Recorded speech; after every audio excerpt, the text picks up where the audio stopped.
महाराष्ट्रातली जनता गेल्या काही वर्षापासून लोड शेडिंगमुळे चांगलीच हैराण झाली आहे। गेल्या काही दिवसात तर परिस्थिती अधिकच बिघडली। राज्यातील एकूण वीज निर्मितीपैकी सर्वात जास्त वीज निर्मिती होते ती थर्मल पॉवर प्रकल्पातून। या थर्मल पॉवर प्रकल्पांना सर्वाधिक गरज असते ती चांगल्या कोळशाची आणि पाण्याची।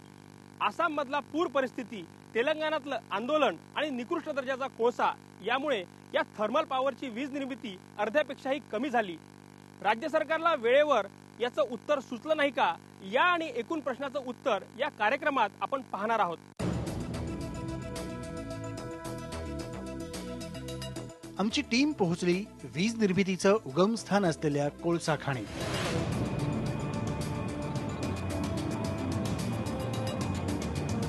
नागपूर आणि चंद्रपूर जिल्ह्यात वेस्टर्न कोलफील्ड म्हणजेच WCLच्या अंडरग्राऊंड आणि ओपन कास्ट खाणी आहेत।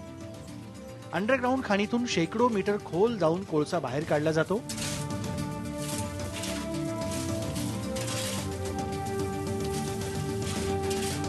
चंद्रपूरला लागून असलेल्या पद्मापूर खाणीत जेव्हा आम्ही गेलो त्यावेळी कोळसा मोठमोठ्या ट्रकमध्ये भरला जात होता।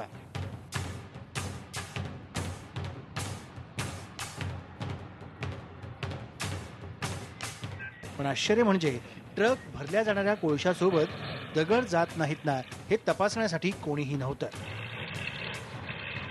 राज्याचे ऊर्जा मंत्री अजित पवारांनी केलेल्या वक्तव्याची कोणालाच फिकीर नव्हती।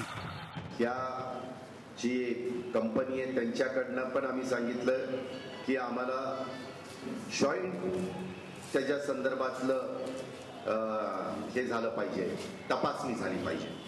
म्हणजे तिथं वॅगन भरली किंवा तिथं ट्रक भरला तर आमची पण माणसं तिथं असतील आणि WCLची पण माणसं असतील, हे त्यांनी त्या ठिकाणी मान्य केलं।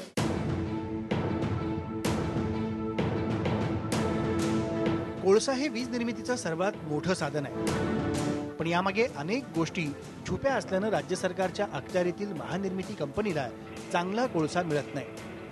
गेल्या 40 वर्षात WCLचा कोळसा हा महाराष्ट्र सरकारला मुबलक मिळत होता, पण केंद्र सरकारनं ई-ऑक्शन पद्धतीचा अवलंब केला आणि खासगी व्यावसायिकांना ही कोळसा खरेदी करण्याची परवानगी दिली।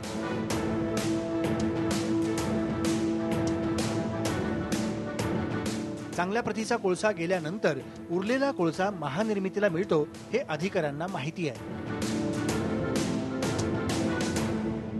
जे आता प्रायव्हेट सेक्टरला आपण दिलंय त्यांना पण आपण कोळसा देतो आहे। काही कोळसा आपण ई-ऑक्शन देतो आहे। बाहेरच्या साधारणतः त्यांनी रेशिओ ठरवलाय का 20% ई-ऑक्शन करतात आणि 80% रुटीननं देतात। तर काय होतं, ह्या कोळसा जेव्हा ई-ऑक्शन केला जातो तर साहजिक आहे त्यांना रेट जास्त मिळतोय WCLला। पण काय होतं का तो नेणारा कोळसा हा ट्रकनं जातो। ट्रकमध्ये मग आता प्रायव्हेट सेक्टरचे लोक जे असतात ते लोकांना देतात का तिथून कोळसा उचलायचा आहे तर चांगल्यात चांगला कसा उचलता येईल ते बघतात।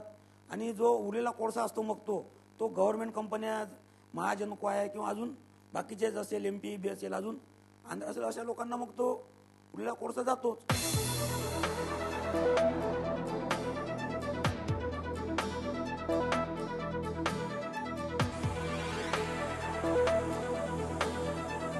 खाणीपासून कोळसा वीज प्रकल्पापर्यंत पोहोचण्याची अनेक साधनं आहेत।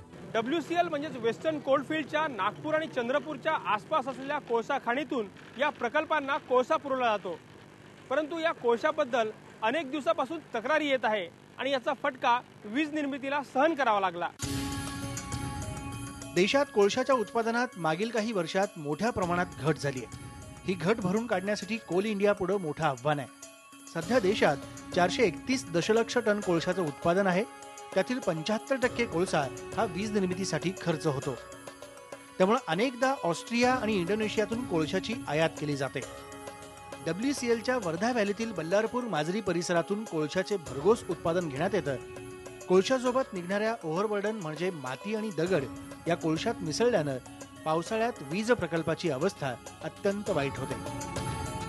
हा रोजचाच प्रॉब्लेम आहे, कारण कोळशामध्ये दगड येणे, कोळशाची साईज मोठी असणे हा नेहमीचाच प्रॉब्लेम आहे। परंतु त्यामध्येही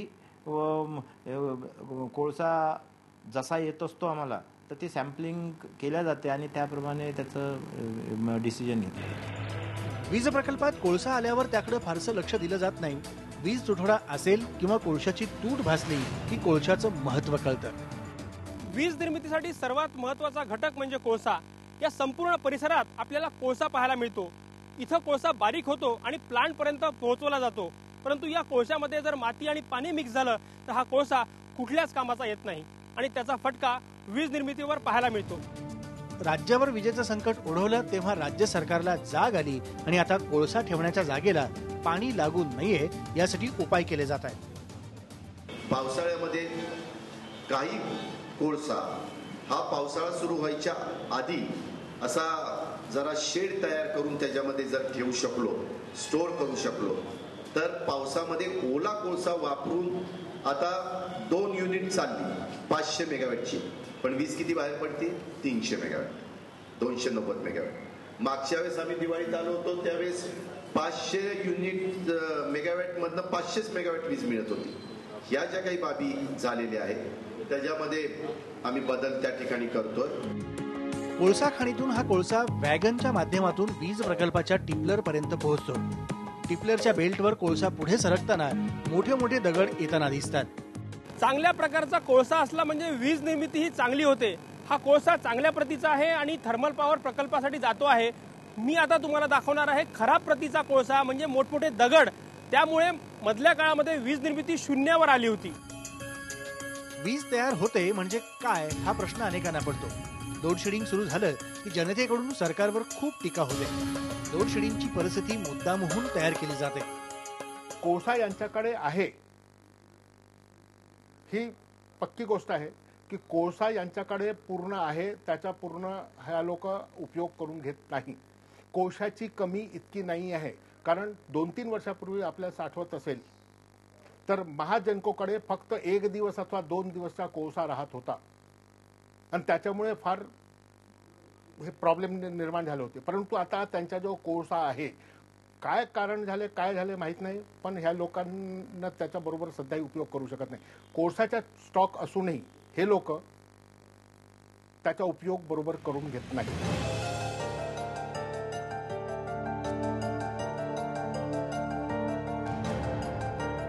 कोळसा वीज प्रकल्पापर्यंत आल्यानंतर बरेचदा त्यात कचरा, दगड, माती असते.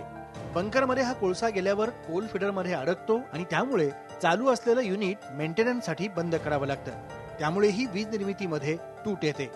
कोळशाच्या सीव्हीवर म्हणजेच कॅलोलिपिक व्हॅल्यूवर कोळशावरची वीज निर्मिती अवलंबून असते. महाराष्ट्रातील वीज प्रकल्पाचे बॉयलर हे 5000 कॅलोलिपिक व्हॅल्यू याप्रमाणे डिझाईन केले होते. पण गेल्या काही वर्षांपासून कोळशाचा दर्जा खराब झाला. गेल्या काही दिवसात तर 2000 कॅलोलिपिक व्हॅल्यूचा कोळसा पुरवला गेल्यानं क्षमता असूनही वीज निर्मिती झाली नाही.